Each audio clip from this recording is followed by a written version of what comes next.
સીતારામ બધાઈને.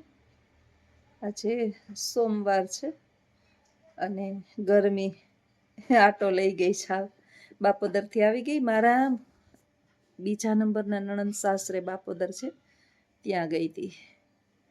વહુને થોડીક મજા નહોતી, પોતરા વહુને, નણંદના દીકરાને વહુને તો એક દિવસ કામ કરી દઉં. કામ તો મારા જેવું કરું હું, મને શું આવડે બધું, બહુ કંઈ ખેતીના ને એવા કામ તો ન આવડે, પણ મગ બહુ હતા ને પછી સાફ સવારથી હાઈ સુધી કરતી હતી. પછી અહીંયા ઘરે અજીતને એકલાને ટિફિન મગાવવું પડે ને બહારનું જમવું પડે ને એટલે ઝાઝાદી તો મારી ના મેળાવે. આવતી રહી કાલે સાંજે મોડી છોકરો તેડી ગયો તો મૂકી ગયો તો, એટલે એ તો ચિંતા નહોતી વાહનની તો. સરસ મજાની એક વાત યાદ આવી કે માણસ પાસે જે છે ને, કોઈ પરિવાર પાસે આપણે ઘણું બધું શીખવા મળે. આપણે ક્યાંક જઈએ ને ત્યારે બહુ શીખવા મળે કે કોઈ પણ પ્રકારના દેખાડા વિના ઈશ્વરે એટલું બધું આપણને આપ્યું હોય છતાંય કોઈ પણ પ્રકારનો દેખાવ, ઉડાવ, પછી મારી પાસે છે એવો ઢોંગ, પછી માથે કરજા કરી અને લોનના હપ્તા ભરી અને દેખાવ કરવાનું સાદું જીવન, એ પરિવારમાંથી આપણને 1-2 દિવસ આપણે રોકાઈએ ને એટલે આપણને ખબર પડે કે ઈશ્વરે આપ્યું છે એની કોઈ સીમા નથી, છતાં જીવન એટલી હદે સાદું જીવે કે આપણને લાગે નહીં. નાનકડો ટેણીયો તો તમે જોયું હશે, વિચાર કર્યો હશે કેટલો હોશિયાર ને ચાલાક છે. માણસના ભૂખા બધાય બિચારા સવારથી ખેતરમાં, બીજા તો મોટા તો વયા જતા હોય, પુરુષોને બીજા ને બધાય. 2-3 અમે ઘરે હતા ને બસ કામ કરતા ને ટેણિયાને મજા આવી ગઈ. હજી તો મહિનો દી રોકાવ કહેતા હતા. મેં સમયને પૂછ્યું કે તું ઉદાસ કેમ છે અને હું દુઃખી કેમ છું. સમયે કીધું કે તારી અંદર એક મોટી ખોટ છે કે તું છે ને બધાને તારા સમજી લે છે. ઘણી વખત આપણે આવી ભૂલો કરતા હોઈએ છીએ કે આપણી આસપાસ રહેલા સમગ્ર જે લોકો છે એને આપણે આપણા સમજવાની ભૂલો કરી લેતા હોઈએ છીએ. હકીકત સામે આવે ત્યારે આપણને ખબર પડે કે કોણ મારું અને કોણ મારું નથી.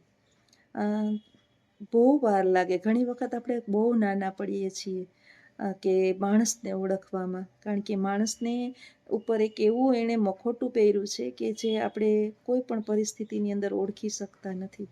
એટલે દુનિયાને ઓળખવી માટે તો બીજો જન્મ લેવો પડે. પરંતુ બહાર સારા દેખાવાના મખોટા પહેરીને ફરતા, કાદવ ઉપર કીચડ ઉપર કલર કર્યા જેવું છે. અંતરાત્મા બધાનો જાણતો હોય કે આપણે કઈ પ્રતિક્રિયાઓ કરી રહ્યા છીએ, કારણ કે આત્મા એ જ પરમાત્મા છે. મને એક સ્વાધ્યાયની સરસ મજાની એક રીત ગમે છે, સ્વાધ્યાય પરિવારની. બધા ધર્મો મહાન જ છે, કોઈ ધર્મ વિશે આપણને કંઈ વાંધો નથી, જેને જે અનુકૂળ આવે. પણ સ્વાધ્યાયનું શું છે ખબર છે તમને? એ સ્વાધ્યાયનો અર્થ થાય સ્વ અધ્યયન, પોતાનું અધ્યયન કરવું. ઓલા કબીર કહે છે ને કે બુરા જો દેખન મેં ચલા, બુરા ન મિલયા કોઈ, અંદર જાકા પતા ચલા, મુझसे बुरा न कोई. કબીર બહારની દુનિયામાં બહાર જોવા નીકળો તો કે દુનિયા કેવી છે, કોણ સારું કોણ ખરાબ છે, મારે પરિભ્રમણ કરી અને નિરીક્ષણ કરવું છે. ત્યારે કબીરને સમજાયું કે હું ખરાબ જો કોઈને જોવા નીકળો હોય તો મારાથી વિશેષ કોઈ ખરાબ હોય નહીં.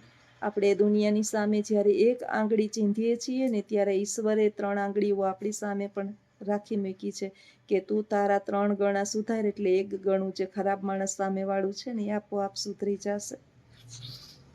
માણસને દુઃખી કરવાની અંદર મજા આવે છે. પછી મજા જે છે એ સાસુ વહુને દુઃખી કરીને કરતી હોય, વહુ સાસુને દુઃખી કરીને કરતી હોય, દેરાણી જેઠાણીને કરતી હોય, જેઠાણી દેરાણીને કરતી હોય, પાડોશીને કરતા હોય, સમાજને કરતા હોય, નોકરી કરતા વર્ગની અંદર ઉચ્ચ અધિકારીઓ જે છે એની નીચે કામ કરતા લોકોને દુઃખી કરીને આનંદ લેતા હોય. ક્યાંક ને ક્યાંક એક દુઃખી કરી અને આનંદ લેવાની એક માણસને આદત પડી ગઈ છે. પરંતુ કર્મનો સિદ્ધાંત કદાચ ત્યારે આપણે ભૂલી જઈએ છીએ કે જેવું વાવશો ને એવું જ લણશો. બોયા પેડ બબુલ કા તો આમ કહા સે આયે. આપણે કેરી ખાવી હોય ને તો ગોઠલી વાવવી પડે, એનો ઉછેર કરવો પડે. હવે તો કલમ લાગે છે એટલે 2 વર્ષની અંદર કેરી ખાતા. આપણે આંબો વાવતા ને ત્યારે આપણી બીજી પેઢી કેરી ખાતી. અત્યારે તો આધુનિક ટેકનોલોજીની મદદથી લગભગ બધું સારું થઈ ગયું છે, પણ એના માટે કેરી તો ગોઠલી તો વાવવી પડે ને. બાવળનું ઝાડ વાવી અને આપણે એવી અપેક્ષાઓ રાખીએ છીએ અને દુઃખી થઈએ છીએ કે હું બીજાનું ખરાબ કરું પણ મારું તો સારું જ થાય. હા, આપણા પુણ્ય હોય ને, પુણ્ય હોય આપણા ત્યાં સુધી ચોક્કસ સારું થશે. પુણ્ય જ્યારે આપણા પૂરા થઈ ગયા, આપણા અને આપણા બાપ દાદાના પુણ્ય આપણે ભોગવતા હોઈએ છીએ અને આપણે અભિમાનમાં ફરીએ છીએ કે મારા સારા કર્મોને કારણે હું સુખી છું. બાકી આપણે તો ઘણાય મને કહેતા હોય, આપણે સાંભળીએ ને વાત, અમારે તો ભગવાનની માતાજીની બહુ મહેરબાની છે. તો ભગવાન ને માતાજી આખા પૃથ્વીના માતા પિતા છે. એ કોઈ એકે વેચાતા લીધા નથી. આપણે જે છે ઈશ્વર તો હંમેશા બધાને સુખી જ કરે છે, એ કોઈને દુઃખી કરતો જ નથી. આપણે દુઃખી થઈએ છીએ આપણા અત્યારના કર્મો તો પછી ભોગવવાના છે. સત્કર્મ હશે તો એનું ફળ ભોગવવું પડશે, સત્કર્મનું ફળ ભોગવવું પડે અને દુષ્કર્મનું ફળ ભોગવવું પડે. અત્યારે આપણે જો સુખ ભોગવા રહ્યા છીએ તો કંઈક આપણું આગલું જે છે એ સત્કર્મ હશે, આપણા બાપ દાદાઓના સત્કર્મ હશે. કહેવત છે કે કાગડાની કમાણીએ ઈંડાને ભોગવવી પડે.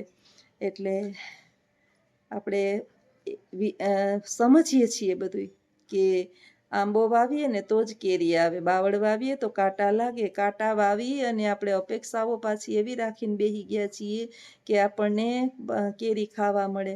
જાણીએ છીએ છતાંય ખોટી અપેક્ષાઓ ખોટી દિશામાં રાખી લીધી છે અને પછી બાવળની હુડું ભરાય ત્યારે આપણાથી સહન ન થાય અને પછી હે ભગવાન, હે ભગવાન, પછી ભગવાન ન બચાવે, ભગવાન ન બચાવે.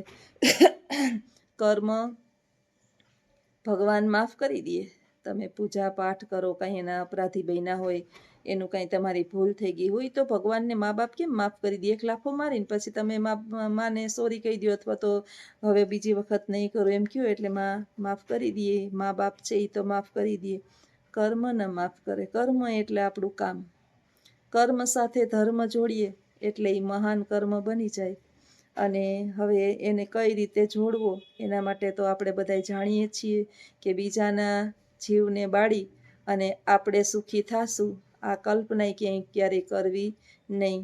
જેટલું જેવું અને જેને આપશો એટલું એવું અને એવું પરત તમને પાછું મળશે.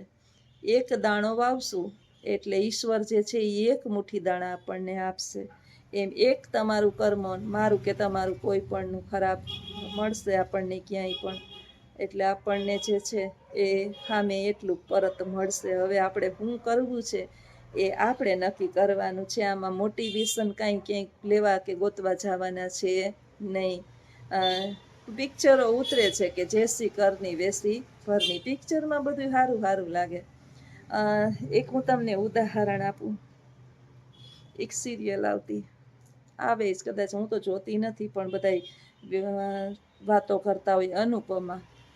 આ અનુપમાનો એક પતિ હતો, એ પતિ નકામો નીકળો, પછી બીજો પરણ્યો, બીજો આવ્યો, એમ કંઈક અનુપમાનું આવું. હવે એ અનુપમાના બીજા ને ત્રીજા ને કંઈક પતિને આપણી જે સાસુ અત્યારની સાસુઓ જે છે એની વહુને ડ્રેસ પહેરવા માટે પાબંદી લગાવતી હોય ને, એ પ્રાર્થના કરતી હોય કે અનુપમાના ત્રીજા ઘરવાળા એ લગ્ન થઈ જાય. બોલો આમાં એનું લોજિક ક્યાં આપણે લગાડવું? કે બીજાના જીવનની અંદર આવું થાય તો સારું, આપણા ઘરની અંદર આપણા દીકરાની બહુ દુઃખી થાય એને વાંધો નહીં. એને ડ્રેસ પહેરવો છે તો નહીં પહેરવા દેવાનો, એને વેસ્ટર્ન કપડાં પહેરવા છે તો એને નહીં પહેરવા દેવાના. આપણે પ્રાચીન પ્રણાલીથી જીવવાનું. આપણું સંસ્કાર આમ છે, આપણી સંસ્કૃતિ નહીં જાળવીએ, સંસ્કાર નહીં જાળવીએ અને થોડુંક પરિવર્તનશીલ સમાજની અંદર આપણી પેઢીને જીવવા દઈએ. બહુ કચ ટક ટક ટક કરશું તો એક દિવસ એવો આવશે કે આપણે જે છે ને ટોક્સિક બની જાઉં. ટોક્સિક એટલે વિશેલા, ઝેરવાળા. અને પછી કોઈને ગમશું નહીં. અને જ્યારે કોઈક માથાનું કૂટકું મોઢે કહી દે કે હવે તારું ટક ટક બંધ કર, હું આવા જ પહેરવાની છું, ત્યારે આપણું મોઢું અને આપણી ઇજ્જત અને આબરૂ હું રહીએ. એટલે ભારી ભારી ક્યાં ગઈ હતી તો કે હરવી થવા. એ હરવી થયા પહેલાં ઈશ્વરે આપણને જે પરિવારની અંદર મૂકલા છીએ એ પરિવારની અંદર બધાને આપણે જીવીએ ને બીજાને જીવવા દઈએ. જે સ્થાન ઉપર આપણું નોકરીનું સ્થળ છે ત્યાં આપણે નોકરી કરીએ ને બીજાને કરવા દઈએ. બધાય રોજીરોટી કમાવા જ આવતા હોય. બધાય જે છે ને એની મજબૂરી હોય ને તો જ કંઈક કામ કરતા હોય. કોઈ પણ જગ્યાએ કાંઈ પણ બીજાના જીવનની અંદર દખલગીરી કરી અને કોકના રોટલાને અભડાવીએ તો જીવન આવું જ નીવડે. એટલે આ વિચાર તમને કેવો લાગ્યો એ ચોક્કસ જણાવજો, અને સારો લાગ્યો હોય તો ચોક્કસ કમેન્ટ કરજો. આવજો. સીતારામ.